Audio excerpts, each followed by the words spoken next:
যে জামাল হোসেন গত নির্বাচনে আপনাদের চেয়ারম্যান জননন্দিত চেয়ারম্যানের বাড়ির উপরে আপনার করেছিল, আপনারা সবাই জানেন। এই সন্ত্রাসী বাহিনী যদি আবার নির্বাচিত হয় তাহলে এই চেয়ারম্যান কেন এই দেশে এই নগরখানার কোনো মানুষের শান্তিতে থাকতে পারবেন না। এই শান্তি রক্ষার জন্য মানুষ সারাদিন পরিশ্রম করে রাত্রে একটু শান্তিতে ঘুমাতে চায়, সেই ঘুম যারা বিনষ্ট করতে চায় তাদের প্রতিহত করুন, তাদের নির্বাচনে আগামী 21 নির্বাচনে তাদের প্রত্যাখ্যান করুন। আপনারা লাভা চৌধুরী মনোনীত প্রার্থী, আজকে আমি প্রার্থী না, আজকে লাভা চৌধুরী প্রার্থী। উনি বলেছেন যে মামা আপনি নির্বাচিত হলেই তো আমি আমার কাজ হবে। সেই হিসেবে আপনারা সবাই এগিয়ে আসুন, মাননীয় সংসদ সদস্যের হাতকে শক্তিশালী করুন। একজন সংসদ সদস্য বাংলাদেশের 308 লোকের মধ্যে সে একজন, এটা আপনাদের চিন্তা করতে হবে যে উনি কোথায়, উনার অবস্থান। আমরা মনে করি যে উনি বোধহয় ছোট মানুষ, কিছুই না, কিন্তু এটা ভুল, আমাদের ভুল ধারণা।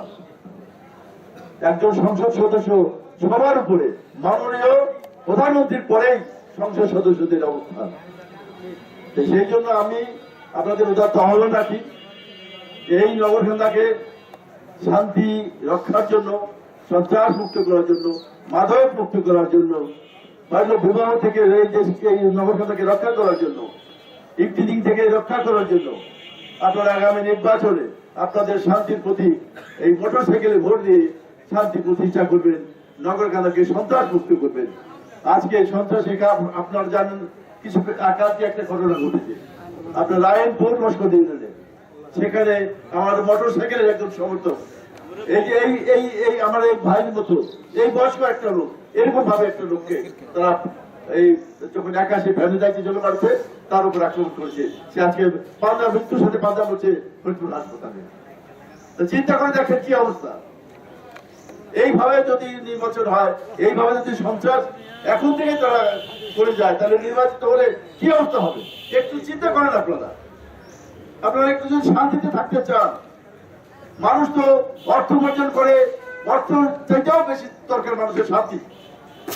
শান্তি যদি বিনষ্ট হয়ে যায় তাহলে অর্থ উপার্জন করা যায় না।